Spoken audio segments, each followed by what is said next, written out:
کہ حضرت حسین رضی اللہ تعالیٰ عنہ کے پاس کوفہ سے خطوط آئے. کوفہ کا گورنر تھا ابن زیاد، وہ بھی یزید کا آدمی تھا، بڑا ظالم آدمی تھا وہ. اہل کوفہ کا کے خطوط آئے کہ آپ آ جائیں یہاں پر، یہاں سب لوگ آپ کے ہاتھ پر بیعت کرنے کے لیے تیار ہیں. حضرت حسین کا خیال یہ تھا کہ اگر یہ سب تیار ہیں تو یزید کی حکومت بغیر لڑائی کے، بغیر بڑے قتال کے، مسلمانوں کے خون خرابے کے بغیر ختم ہو سکتی ہے. آئی بات سمجھ میں؟ جو انفارمیشن آپ کو ملی تھی، جو نالج آپ کو ملی تھی، وہ نالج غلط تھی. اگر وہ نالج صحیح ہوتی تو حضرت حسین کبھی کربلا کی طرف رخ نہ کرتے، کیونکہ حضرت حسین کا موقف بھی یہی تھا کہ مسلمانوں کی تلواریں آپس میں نہ چلیں. حضرت حسین رضی اللہ تعالیٰ عنہ کے پاس جب 50 سے زیادہ خطوط آئے ہیں اہل کوفہ کی طرف سے کہ آپ آئیے، آپ آئیے، آپ آئیے، تو پہلے حضرت حسین رضی اللہ تعالیٰ عنہ نے اپنے رشتہ دار جو آپ کے چچزاد تھے مسلم بن عقیل، ان کو بھیجا. نتیجہ کیا نکلا؟ مسلم بن عقیل کا وہاں پر حکومت نے گرفتار کر کے ان کو قتل کر دیا. اب یہ ایک ایسا ظلم تھا جس کے ظاہر ہے کہ کسی کو سفیر بنا کے بھیجا جائے، کسی کو حال احوال دیکھنے کے لیے بھیجا جائے، اور حضرت حسین کی نیت ہرگز بغاوت کی نہیں تھی، مگر کوفہ کے گورنر کو اور یزید کو یہ خیال تھا کہ خلافت کے اصل اہل یقیناً یہی ہیں. کہیں ایسا تو نہیں ہے کہ یہ امیر بننا چاہتے ہیں، یہ خلیفہ بننا چاہتے ہیں. ایک خوف اس کے دل میں بیٹھ گیا تھا، ایک لاشعور میں خوف ہوتا ہے نا، انسان کے دل میں بیٹھ جاتا ہے کہ آپ 100 دفعہ بھی کہیں بھی میری یہ نیت نہیں ہے، مگر وہ ڈر رہا ہوتا ہے کہ یار یہ کچھ کر نہ لیں. تو جب مسلم بن عقیل کو شہید کیا گیا، حضرت حسین رضی اللہ تعالیٰ عنہ جا چکے تھے. جب حضرت حسین رضی اللہ تعالیٰ عنہ کوفہ کی طرف جا رہے تھے، بہت سارے صحابہ نے آپ کو منع کیا، جن میں عبداللہ ابن عمر رضی اللہ تعالیٰ عنہ بھی تھے، عبداللہ ابن عباس رضی اللہ تعالیٰ عنہ بھی، کہ آپ یہ کام نہ کریں. بعض نے تو کہا کہ ہمیں آپ کی شہادت کا یقین ہے، کیونکہ جس حالات میں آپ جا رہے ہیں حکومت یہ سمجھے گی کہ بغاوت کرنے آ رہے ہیں، لہذا وہ آپ کو کیا کرے گی؟ اس بیس پہ قتل نہیں کرے گی کہ آپ نواسہ رسول ہیں، کیونکہ وہ بھی مسلمان تھے. اس بیس پہ قتل کرے گی کہ آپ کی نیت کیا ہے، حکومت کے خلاف بغاوت. تو ان کے پاس ایک اپنے آپ کو برحق ثابت کرنے کے لیے ایک دلیل ہوگی کہ حکومت کا باغی جو بھی ہو اسے کیا کر دو؟ قتل. رسول اللہ صلی اللہ علیہ وسلم نے فرمایا، صحیح حدیث ہے، کہ جب مسلمان کسی ایک امیر پہ جمع ہو جائیں تو اس کے خلاف جو بھی اٹھے، نبی نے فرمایا اس کو قتل کر دو، کائن من کان، چاہے وہ اس کے خلاف اٹھنے والا کتنا ہی نیک کیوں نہ ہو. یہ حدیث کے الفاظ ہیں. حضرت حسین کا موقف یہ تھا کہ میں نے ابھی تک یزید کی خلافت اور حکومت کو تسلیم نہیں کیا، لہذا میں اس وعید میں داخل نہیں ہوں. اب ہوا یہ ہے کہ حضرت حسین رضی اللہ تعالیٰ عنہ جب گئے ہیں اور کربلا کے مقام پہ پہنچے ہیں، تو وہاں آپ رضی اللہ تعالیٰ عنہ کو مسلم بن عقیل کی شہادت کا بھی پتہ چلا، اور اندازہ ہوا، میں بہت شارٹ کر کے سنا رہا ہوں، اندازہ ہوا کہ حالات ایسے نہیں ہیں جیسے میں سمجھ رہا تھا. عبید اللہ جو ابن زیاد تھا بدبخت، اس نے حضرت حسین کو یہ کہا کہ بغیر کسی شرط کے حضرت حسین کو گرفتار کر کے لاؤ اور میرے ہاتھ پر بیعت کراؤ. یہ رسول اللہ صلی اللہ علیہ وسلم کے نواسے کی توہین تھی کہ آپ صلی اللہ علیہ وسلم کے نواسے ہیں اور ان کے ساتھ ایسے معاملہ کیا جائے جیسے ایک عام شخص کے ساتھ معاملہ کرتے ہیں. ان کو گرفتار کر کے معاذ اللہ گھسیٹ کے لاؤ اور میرے ہاتھ پر بیعت پر کیا کرو، ان کو مجبور کرو. حضرت حسین رضی اللہ تعالیٰ عنہ کا کربلا کے میدان میں موقف یہ تھا کہ میں اگر بیعت ہوں گا تو ڈائریکٹ یزید کے ہاتھ پہ بیعت ہوں گا جو مسلمانوں کا خلیفہ ہے، ابن زیاد کے ہاتھ پر بیعت نہیں ہوں گا. یہ بھی اس تاریخ کا ایک اہم پہلو ہے کہ حضرت حسین نے کوفہ جانے کا ارادہ ترک کر دیا اور کربلا سے شام جانے کا آپ رضی اللہ تعالیٰ عنہ نے ارادہ کر لیا. اور بعض مورخین نے لکھا ہے کہ حضرت حسین جو واپس آ رہے تھے تو کربلا سے گزر رہے تھے، وہ واپسی کا راستہ ہی شام کا راستہ ہے. نہیں یاری بات میرا خیال ہے سمجھ، وہ جس ٹریک پر چل رہے تھے وہ راستہ کون سا ہے؟ وہ شام کو جاتا ہے. یہ اس کی علامت ہے کہ آپ یزید سے ملاقات کے لیے، مذاکرات کے لیے تیار بولو بھائی ہو چکے تھے کہ میں خود براہ راست یزید سے مل کے حال احوال دیکھتا ہوں، اگر مجھے سمجھ میں آئے تو میں اس کے ہاتھ میں بیعت ہو جاؤں گا. حضرت حسین رضی اللہ تعالیٰ عنہ کا مقصد حکومت کے خلاف تلوار اٹھانا بولو بھائی نہیں تھا. ورنہ وہ اس کے لیے تیار نہ ہوتے. مگر جو ابن زیاد تھا اس نے حضرت حسین رضی اللہ تعالیٰ عنہ اور آپ کے ساتھ جتنے اہل بیت تھے ان پر ظلم یہ کیا اس بدبخت نے کہ اس نے انہیں شام جانے کا راستہ نہیں دیا، اور اس میں اپنی توہین محسوس کی کہ میرے ہاتھ پر بیعت کیوں نہیں ہو رہے، اور لشکر بھیجا جس لشکر نے چاروں طرف سے حضرت حسین رضی اللہ تعالیٰ عنہ کو گھیرا. حضرت حسین نے کہا کہ میں عزت کی جو موت ہے اس کو ذلت کی زندگی پر ترجیح دیتا ہوں. کوئی بھی غیرت مند ہوتا تو اس وقت یہی کرتا کہ بھئی جب میں اپنے دعوے سے بھی دستبردار ہو گیا اور میں شام جانے کے لیے بھی تیار ہو گیا، اب میرا راستہ روکنے کی کیا حقیقت ہے. اللہ تعالی کوفہ کے گورنر کے ذریعے حضرت حسین کا قتل کروانا چاہتے تھے تاکہ اس کی بدبختی ساری دنیا کے سامنے ظاہر ہو جائے. اگر حضرت حسین پھر بھی تلوار چلاتے ہیں، پھر بھی لڑتے ہیں، تو حضرت حسین پر یہ الزام لگایا جا سکتا تھا کہ معاذ اللہ آپ باغیوں میں ہیں. تو اللہ تعالیٰ نے اپنے نبی کے نواسے کو اس الزام سے محفوظ رکھا اور آپ نے لڑائی کا ارادہ ترک کر دیا. حضرت حسین نے کربلا کے میدان میں جو لڑائی لڑی ہے وہ اقدامی لڑائی نہیں تھی، وہ دفاعی لڑائی تھی. دیکھو جب حکومت آپ کو گھیر لے چاروں طرف سے، آپ کہیں ٹھیک ہے بھائی میں لڑائی سے دستبردار ہوتا ہوں، مجھے میرے گھر جانے دو. حضرت حسین کا ایک مطالبہ یہ بھی تھا کہ یا تو مجھے واپس جانے دو مدینہ، میں جہاں سے آیا ہوں وہیں جا رہا ہوں، واپس مکہ جانے دو یا مدینہ جانے دو. ان کا ایک مطالبہ تھا کہ نہیں، ان کو گرفتار کر کے لاؤ اور زبردستی ہمارے ہاتھ پر بیعت کراؤ. یہ ظلم تھا. نتیجہ کیا نکلا ہے کہ کربلا کے میدان میں آپ کو گھیر کر آپ کو بھی شہید کر دیا گیا، اور جتنے اہل بیت تھے مرد سوائے امام زین العابدین کے جو حضرت حسین رضی اللہ حضرت حسن کے بیٹے تھے، ان کے علاوہ جتنے بھی اہل بیت تھے ان سب کو قتل کر دیا گیا. اور یہ اسلامی تاریخ پر ایک بدنما داغ ہے یہ واقعہ کہ ایک اسلامی حکومت تھی اور اس کے اسلامی حکمران تھے، اور ان حکمرانوں کے ہاتھوں محمد صلی اللہ علیہ وسلم کے نواسے کا سر جو ہے وہ گردن اڑائی گئی ہے. مجھ سے خدا کی قسم یہ الفاظ ادا نہیں ہو رہے، میں اپنے جذبات پہ بہت زیادہ کنٹرول کر رہا ہوں. وہ منظر کیا ہوگا کہ جب نبی صلی اللہ علیہ وسلم کے نواسے، آپ صلی اللہ علیہ وسلم کے نواسے کی گردن اڑائی گئی ہو. تو یہ بہت ایک اسلامی تاریخ میں ایک بدترین واقعہ ہے. لیکن بات یہ ہے کہ جب یہ واقعہ ہو گیا اور قتل کر دیا گیا، باقی جتنے بھی جو زندہ بچے تھے اہل بیت وہ یزید کے پاس لے جائے گئے. روایات میں آتا ہے کہ یزید نے ان کا اکرام کیا اور ان کو عزت کے ساتھ تحفے تحائف دے کر واپس کیا. یہ جو کربلا کے واقعات میں جو ظلم کی داستانیں اضافی بیان کی جاتی ہیں، اس کا مستند تاریخی روایات سے کوئی ثبوت بولو بھائی نہیں ملتا. اب لوگوں نے اپنی دکانیں چمکا لی ہیں، پانی نہیں تھا، کئی دنوں سے کھانا نہیں ملا. صحیح روایات سے ثابت ہے کہ حضرت حسین رضی اللہ تعالیٰ عنہ کربلا کے میدان میں وضو کر کے نماز پڑھتے تھے تو پانی تھا تو، اور بعض نے یہ کہا کہ اہل بیت کی عورتوں کی عزتیں اچھالی گئی ہیں. آپ اس طرح کی باتیں کر کے اہل بیت سے محبت کا اظہار کر رہے ہو یا ان کی توہین کر رہے ہو؟ بولو بھائی. اگر کوئی عزت دار پاک دامن عورت ہو، بالفرض اس کی عزت پہ ڈاکہ ڈلتا ہے بالفرض، تو آپ اس بات کو چھپاؤ گے نا، آپ جھوٹ بولو گے، بولو گے نہیں بھائی اس کی عزت پہ کوئی آنچ نہیں آئی ہے. کیونکہ جب عورت کی عزت کو آپ کوئی تار تار کر دیں اور آپ ممبر پہ بیٹھ کے اس کو بتا دو تو وہ عزت تار تار ہونے سے اتنی بے عزتی نہیں ہوگی جتنی اس بات کو بیان کرنے سے اس کی بے عزتی ہوگی. حقیقت یہ ہے کہ کسی مستند روایت سے ثابت نہیں ہے کہ اہل بیت کی عورتوں کی عزتوں کو اچھالا گیا. وہ نبی کے گھرانے کی عورتیں تھیں، ان کا ناخن بھی کوئی نامحرم مرد نہیں دیکھ پاتا تھا. دوپٹہ اتر گیا زینب کا اور زینب کی چادر چھن گئی، یہ سب غلط ہے، یہ سب من گھڑت باتیں ہیں. چونکہ وہ بہرحال مسلمان تھے جو حضرت حسین کے خلاف لڑ رہے تھے، ظالم تھے، اس میں کوئی شک نہیں ہے. اس سے بڑا ظلم اس کائنات میں ہوا نہیں ہوگا کہ ایک شخص جو اپنے آپ کو مسلمان کہتا ہے اور وہ نبی کے نواسے کو قتل کر دے اور اہل بیت کو قتل کر دے. اسلامی سیاست میں اتنی گندی تاریخ ہمیں کبھی بھی نہیں ملتی. حضرت عثمان کا بھی قتل ہوا، وہ بھی بہت بڑا ظلم تھا، مگر یہ ظلم اس ظلم کی نوعیت سے بڑھ کر تھا، کیونکہ حضرت عثمان کا قتل حکومت کے ہاتھوں نہیں ہوا ہے، باغیوں کے ہاتھوں ہوا ہے. یہاں حضرت حسین کا قتل کس کے ہاتھوں ہوا ہے؟ حکومت کے ہاتھوں ہوا ہے، جس پر لوگ بیعت کر چکے تھے.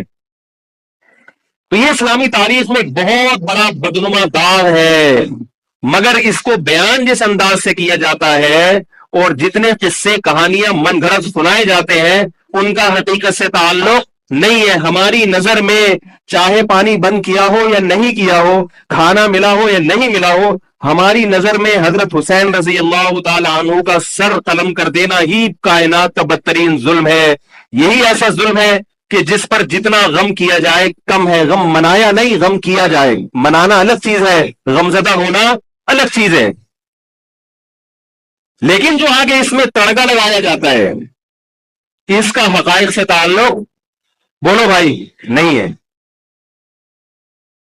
یہ دکانیں ہیں جو چمکائی, اس میں سب برابر ہیں, شیعہ بھی سنی بھی. بہت سارے سنی علماء بھی کربلا کے واقعے کو بہت ہی بھیانک انداز سے بیان کرتے ہیں. اور مقصد کیا ہوتا ہے؟ پبلک کو رلانا. ایک رونا وہ ہوتا ہے جو خود سے آئے, اور ایک رونا ہوتا ہے باقاعدہ آپ کو آرڈر پہ رونے کے لیے اور رلانے کے لیے بلایا جائے. وہ رمضان میں نے بتایا تھا نا کہ میں نے ختم قرآن پہ دعا کی تو مجھے رونا آ گیا, بہت زیادہ رونا آیا. اگلے دن ایک صاحب کہنے لگے مولوی صاحب آج بھی ایسی ایک دعا ہو جائے. میں نے کہا میں آرڈر پہ نہیں روتا, میں آرڈر پہ نہیں روتا. اب تو آ بھی رہا ہوگا تو نہیں آئے گا. نہ انسان کسی کے مشورے سے ہنس سکتا ہے اور نہ انسان کسی کے مشورے سے روز. اگر آپ کسی کے مشورے پہ رو رہے ہیں اس کا مطلب ڈرامے بازی. آپ کو فلم کا ایکٹر ہونا چاہیے, آپ کو ڈرامے جوائن کرنے چاہیے, وہاں آپ اچھے چل سکتے ہیں. جیسے کہ ہمارے ایک مشہور اسکالر ہیں, ان کے بارے میں لوگ یہ کہتے ہیں ان کو فلموں میں ہونا چاہیے تھا, پتہ نہیں یہ جیو پہ کیوں آ رہے ہیں. وہ آرڈر پہ روتے بھی ہیں, آرڈر پہ.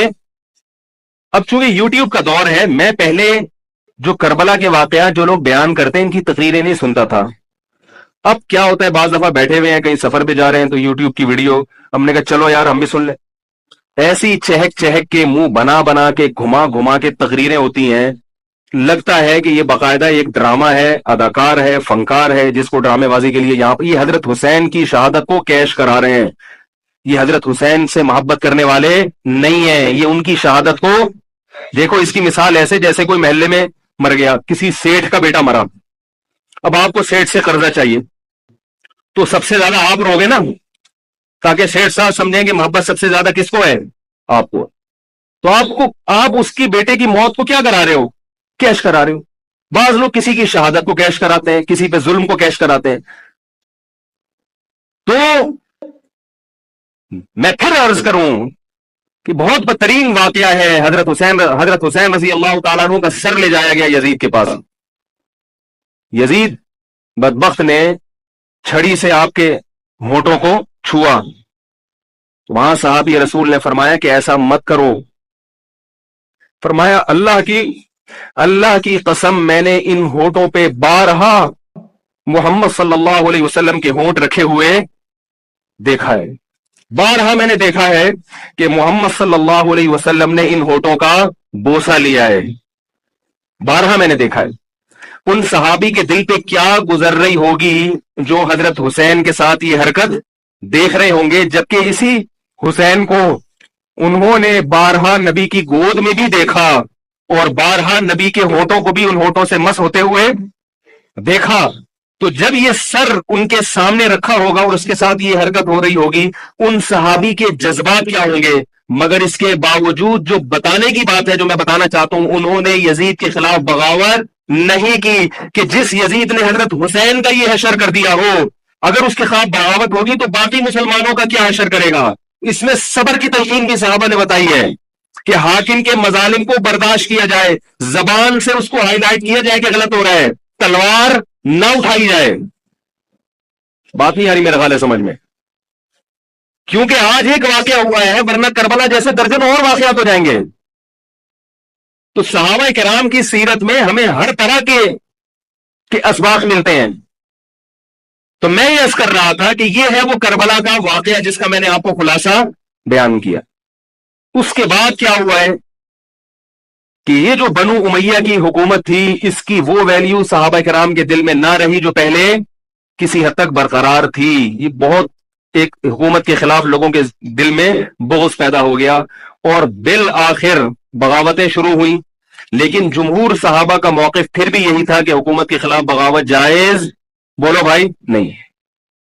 اور اسی طرح کے ظالم لوگ آتے رہے اور انہی کی اولادوں میں بنو امیہ میں اللہ نے پھر عمر ابن عبد العزیز کو پیدا کیا. عمر ابن عبدالعزیز بھی انہی ظالم لوگوں کی اولاد تھے، مگر اسلام چونکہ قیامت تک رہنے کے لیے آیا ہے تو اللہ کو اپنا دین محبوب ہے، اللہ غیب سے انتظام کرتے ہیں۔ عمر ابن عبدالعزیز جیسے ہی حکومت میں آئے ہیں، خلیفہ بنے ہیں، آپ رضی اللہ تعالی عنہ نے وہ بنو امیہ کی جو جاہلانہ چیزیں تھیں ان سب کو ختم کر دیا۔ حکومتی ملکیت کو جو ذاتی خزانہ لوگ سمجھنا شروع کر دیا تھا اس کو ختم کیا۔ عمر بن عبدالعزیز کی ایک تاریخ ہے، ان کو 5واں خلیفہ راشد کہا جاتا ہے۔ علم حدیث کو مرتب کیا گیا، فقہ کو مرتب کیا گیا، حدیث کا علم ضائع ہو رہا تھا، آپ نے حکم دیا کہ اکتب ما کان من حدیث رسول اللہ صلی اللہ علیہ وسلم فانی اخاف ضیاع العلم والعلماء، فرمایا مجھے علم اور علماء کے ضائع ہونے کا خطرہ ہے، محمد صلی اللہ علیہ وسلم کی حدیثوں کو ریٹن فارم میں لایا جائے۔ تو باقاعدہ پھر حدیث کو باقاعدہ جمع کیا گیا کتابوں کی شکل میں، اور آج ہمارے پاس وہ حدیث محفوظ ہیں۔ فقہائے کرام کا دور آیا تو اللہ تعالیٰ نے حضرت عمر بن عبدالعزیز کے دور میں امت کو الحمدللہ دوبارہ جمع کر دیا۔ عمر بن عبدالعزیز کے بعد پھر بغاوتیں ہوئیں، بالآخر بنو امیہ کی حکومت کا خاتمہ ہوا، بنو عباس کی حکومت آئی، مگر بنو عباس کی حکومت آنے سے بنو امیہ کی حکومت مکمل ختم نہیں ہوئی۔ وہی ہوا کہ آپ نے اچھی نیت سے بغاوت کی مگر اس کا نقصان زیادہ۔ وہ کیا ہوا؟ بنو امیہ بھاگ گئے، اندلس میں حکومت قائم کر لی، اور ادھر بنو عباس کی۔ تو یہ تاریخ میں پہلا واقعہ تھا کہ اسلامی خلافت 2 حصوں میں ڈیوائیڈ ہو گئی۔ اس کے بعد آج تک ایک جگہ مسلمان جمع نہیں ہو سکے۔ کیوں؟ مسلمانوں نے اس حدیث کی مخالفت کی کہ امیر کے خلاف بغاوت بولو بھائی نہیں کرو۔ اب میں آپ سے ایک بات کہتا ہوں کہ بالآخر ڈیوائیڈ ہوتے ہوتے ہوتے ہوتے آج پتہ نہیں کتنے سارے اسلامی ملک بن گئے۔ پاکستان میں الگ ہے، سعودی عرب کی پالیسیاں الگ ہیں، دبئی الگ چل رہا ہے، قطر اور سعودیہ کا پٹا ختم نہیں ہو رہا۔ 1920 تک تو پھر بھی خلافت عثمانیہ تھی، اگرچہ پوری دنیا پہ نہیں تھی۔ ہندوستان میں الگ حکومت تھی، خلافت عثمانیہ الگ تھی، اندلس میں الگ حکومت تھی، مگر پھر بھی مسلمانوں کی 3-4 بڑی بڑی حکومتیں تھیں جو ایک، اور کسی حد تک ان میں اتحاد تھا۔ 1920 میں وہ بھی ختم، اور اتنے سارے ممالک وجود میں آ گئے، سب کی الگ الگ پالیسیاں ہیں۔ اب جو آدمی خلافت کے نام پہ جہاد کی بات کرتا ہے وہ لوگوں کو ایک امیر پہ جمع نہیں کرے گا۔ جتنے ملک بن چکے ہیں نا ان کو مزید توڑ کے، اگر یہ 20 ہیں تو 40 بنا دے گا ان کو۔ بہت مشکل ہے سمجھانا بھائی۔ اب اگر کوئی کہتا ہے نا ظالم حاکم کے خلاف تحریک چلاؤ، آؤ ہمارے ساتھ مسلح بغاوت میں شامل ہو، ہم حکومت کے خلاف تلوار اٹھائیں گے، تو نتیجہ کیا نکلے گا؟ یہ سارے مل کے ایک امیر نہیں بن جائیں گے۔ یہ اگر 20 ہے نا تو کتنے ہو جائیں گے؟ بولو بھائی 40۔ جیسے جو جماعت المسلمین بنی نا کہ 4 فقہ ہیں، حنفی، شافعی، مالکی، ہم بھی نہیں مانتے، تو سب کو ختم کرو، ایک بناؤ، تو اس ایک بننے سے یہ ختم نہیں ہوئے بلکہ 4 کے بعد کتنے ہو گئے؟ 5 ہو گئے۔ نہیں آ رہی بات؟ میرا خیال آ رہی ہے الحمدللہ۔ اور بھی جو بھی اس کے باتیں کر رہے ہیں نا امت کو اتحاد کے لیے، آ جاؤ میرے پاس آ جاؤ، تو وہ 6واں بنا رہا ہے، 7واں بنا رہا ہے، پھر 8واں بنا رہا ہے، ایسے بنتے چلے آ رہے ہیں۔ او بھائی جو ہے وہاں بریک لگا دو، اللہ کا واسطہ روک دو ان کو، کوئی بات نہیں، 4 ہیں، جو جس کو فالو کرے ٹھیک ہے، کچھ نہیں ہوتا، اس ہمیشہ سے چلے آ رہے ہیں۔ تو اب اگر ایک خلیفہ نہیں ہے، ہونا تو چاہیے ایک ہی خلیفہ، نہیں ہے تو جو ہے اسی پہ گزارا کرو، ورنہ اس سے بھی جاؤ گے، اس سے بھی جاؤ گے، تمہاری کوئی مضبوط طاقت اور قوت ہوگی نہیں۔ کافر جب چاہے گا تمہیں ٹیشو پیپر کی طرح استعمال کر کے پھینک دے گا۔ تو کربلا کے واقعہ سے ہمیں کیا سبق ملتا ہے؟ کہ علامہ ابن تیمیہ رحمہ اللہ تعالی فرماتے ہیں کہ جمہور صحابہ کی جو رائے تھی، حضرت حسین رضی اللہ تعالیٰ عنہ کی بھی اپنی ایک رائے تھی، مگر ابن تیمیہ رحمہ اللہ فرماتے ہیں کہ اگر حضرت حسین رضی اللہ تعالیٰ عنہ کربلا کی طرف خروج نہ کرتے تو ابن تیمیہ کی رائے یہ ہے کہ یہ زیادہ بہتر تھا۔ اب آپ کہیں گے کہ صحابی رسول کی رائے سے اختلاف کر رہے ہیں، نہ وہ کہہ رہے ہیں وہ جو جمہور صحابہ تھے جو حضرت حسین کو منع کر رہے تھے وہ بھی تو صحابہ تھے، حضرت حسن بھی تو صحابی تھے، حضرت حسن نے حضرت معاویہ کے خلاف لڑائی نہیں لڑی۔ تو صحابہ کی 2 رائے تھی، جمہور ایک طرف تھے، تو فرماتے ہیں اگر یہ نہ ہوتا تو زیادہ بہتر تھا۔ لیکن حضرت حسین رضی اللہ تعالی عنہ کے بارے میں ہمارا موقف یہ ہے کہ وہ یہ سب کچھ اس وقت کے جو حالات تھے اس میں کوئی بھی ہوتا اور غیرت مند ہوتا تو وہ یہ کرنے پر مجبور تھا، اور اس میں دھوکہ کس نے دیا؟ حضرت حسین کو، اہل کوفہ نے، جس کا حضرت حسین کو علم نہیں ہو سکا۔ اب میں آپ سے ایک بات عرض کر رہا ہوں، یہ تو میں نے کربلا کی تاریخ کا آپ کو خلاصہ بیان کیا ہے، اس میں جو میں نے ایک دعویٰ کیا کہ اس میں مظالم جو بیان کیے جاتے ہیں اس میں غلو ہے بہت، اس غلو کی ایک دلیل گل ویلے دی تے پھل موسم دا۔ اب میں آپ کو تاریخی کتابوں کے حوالے دوں، وہ بہت لمبی بات ہوگی، اس میں بہت تضاد ہے. آپ یہ جو خطیب ہے نا جو کربلا کے مظالم بیان کرتے ہیں، ان خطیبوں کے بیان سنیں، ہر آدمی کا بیان دوسرے سے مختلف ہوگا. یہ خود اس کی علامت ہے، یہ کسی ایک بات پر ٹکنے کے لیے تیار نہیں ہے. ان کا مقصد ہے رونا اور پبلک کو رلانا. رونے کا اپنا ایک مزہ ہے. آپ کہیں گے بھائی رلانے میں کیا ملتا ہے؟ بھائی جیسے ہنسنے کا مزہ ہے ایسے ہی آرڈر پہ باقاعدہ رونے کا بھی ہے.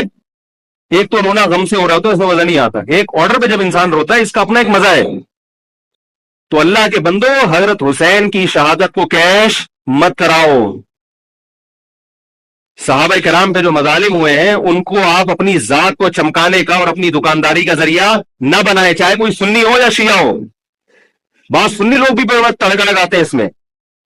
تو ایسا نہیں ہے. اس بارے میں نے جو اسٹڈی کی ہے، مطالعہ کیا ہے، سب سے زیادہ مضبوط تحریر، سب سے زیادہ مضبوط موقف حضرت مفتی محمد تقی عثمانی صاحب دامت برکاتہم کا ہے.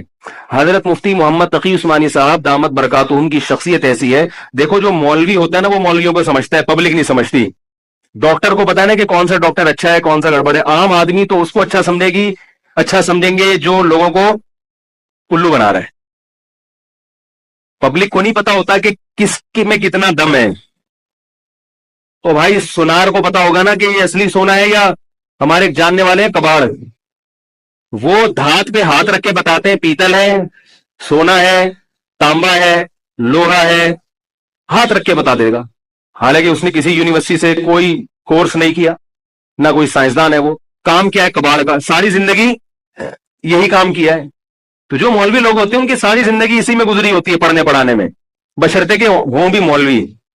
روحانی علاج والے مولوی نہیں ہوتے، نام کے مولوی ہوتے ہیں. ان کو پڑھنے کے علاوہ دنیا کا سارے کام آتے ہیں. کتابوں سے ان کو نفرت ہوتی ہے. بس جھاڑ پھونک جن چڑیل وہ اسی سے دکانداری چمچاتے ہیں. ہر داڑھی والا ہر پگڑی والا مولوی نہیں ہوتا. تو جو مولوی ہوتا ہے اس کو پتا ہوتا ہے کہ کون سا مولوی کتنے پانی میں ہے. تو میں تو نہیں دعویٰ کرتا کہ میں عالم ہوں، لیکن آپ لوگ تو مجھے مولوی سمجھ کے آئے ہیں نا، عالم سمجھ کے آئے ہیں. تو آپ کے نظریے کے مطابق میں کہتا ہوں کہ اگر آپ مجھے عالم سمجھتے ہیں تو میں آپ کو بتاؤں کہ پاکستان میں حضرت مفتی محمد تقی عثمانی صاحب جیسا مضبوط علم والا، اور علم بھی بہت سے لوگوں کے پاس ہوتا ہے مگر اعتدال نہیں ہوتا طبیعت میں، وہ باہر کے ماحول سے متاثر ہو جاتے ہیں. حضرت مفتی محمد تقی عثمانی صاحب دامت برکاتہم العالیہ وہ علم میں مضبوط بھی ہے، اور ان کی جو زبان سے نکلے ہوئے الفاظ یا ان کے قلم سے لکھی ہوئی تحریر بہت ہی نپی تلی ہوتی ہے. ایک حرف بھی اس میں غیر ضروری نہیں ہوتا، اور ایک حرف بھی ایسا نہیں ہوتا جو ضروری ہو اور نہ آیا ہو اس میں. بہت کسی فرقے کی مخالفت بھی کرتے ہیں، بڑی تمیز سے کرتے ہیں وہ. ہم لوگوں کی کیا عادت ہوتی ہے، کسی کے خلاف چلو تو کوشش کرو دائرہ اسلام سے کسی طرح باہر نکل جائے. کوشش یہی ہوتی ہے، وہ نکل نہیں رہا ہوتا تو مجبوراً پھر اس کو مسلمان ماننا پڑتا ہے. کیا خیال ہے؟ کوشش یہ ہوتی ہے کہ اسلام کا جو دائرہ ہے وہ اس میں رہوں اور دو چار میرے مرید رہیں. لیکن چونکہ پبلک اس کو مانتی نہیں تو مجبوراً ان کو بھی دائرہ اسلام میں داخل کرنا پڑا. تو حضرت مفتی محمد تقی عثمانی صاحب کی جو تحریریں ہیں وہ بڑی جاندار ہوتی ہیں. ان کو پڑھا کرو اللہ کے بندو. عالم کا یوٹیوب سے نہیں پتا چلتا کون مفتی ہے کون کیا ہے. حضرت مفتی تقی عثمانی صاحب کی پاکستان میں اتنی عزت نہیں ہے جتنا غیروں نے ان کو عزت دی ہے. سعودی عرب میں جاؤ، امام حرم ان سے مسائل پوچھتے ہیں. ایک صاحب نے مجھے بتایا کہ میں نے امام حرم کو 25 منٹ تک ان سے فون پہ بات کرتے ہوئے دیکھا اور ان سے مسائل پوچھتے ہوئے. عرب علماء ان کی قدر کر رہے ہیں، ملیشیا میں ان کی قدر ہے، پاکستان میں لوگوں کو ان کا پتہ ہی نہیں. میں یہ نہیں کہہ رہا کہ وہ ان سے کوئی خطا ہو ہی نہیں سکتی. تکافل کے معاملے میں حضرت مفتی محمد تقی عثمانی صاحب کی جو رائے ہے، تو میں تو بہت ہی چھوٹا آدمی ہوں، میں یہ نہیں کہہ سکتا، لیکن جن علماء کی رائے ان کے خلاف ہے میرا موقف بھی وہی ہے. میں تکافل کے معاملے میں حضرت مفتی تقی عثمانی صاحب کی رائے کو ہم لوگ صحیح نہیں سمجھتے، لیکن بہرحال اجتہادی اختلاف ہے، یہ نہیں کہ وہ غلط ہیں. تو ہماری رائے ہے کہ اس معاملے میں حضرت سے اجتہادی غلطی ہوئی ہے. میری نہیں، میں تو بہت چھوٹا آدمی ہوں ان کے مقابلے میں، لیکن ہمارے بڑوں کی رائے ہے. اور اس کی جو میں نے ٹوٹی پھوٹا جو اس میں تحقیق کی ہے، مجھے بھی تکافل کے ناجائز ہونے پر اطمینان ہے. بہت اس میں بحث کی ہے، دارالعلوم کے علماء سے بھی ملا ہوں. حضرت مفتی محمد تقی عثمانی صاحب دامت برکاتہم کے ساتھ جو مجلس ہوئی جامعۃ الرشید کے علماء کی 3 گھنٹے، اس مجلس میں بھی میں موجود تھا. تو میں نے دونوں طرف کے دلائل بہت اچھی طرح سے سنے ہیں، تو مجھے اس کے ناجائز ہونے پر اطمینان. لیکن مسئلہ اختلافی ہے، تو جب بڑے حضرات میں جو بڑے علماء ہیں ان میں جب اختلاف ہوتا ہے تو پھر عوام کو چاہیے کہ جس کی رائے پہ ذل زیادہ مائل ہو رہا ہے اس کی رائے کو فالو کر لے، کسی دوسرے پر اعتراض نہ کرے. بات آ رہی ہے سمجھ میں؟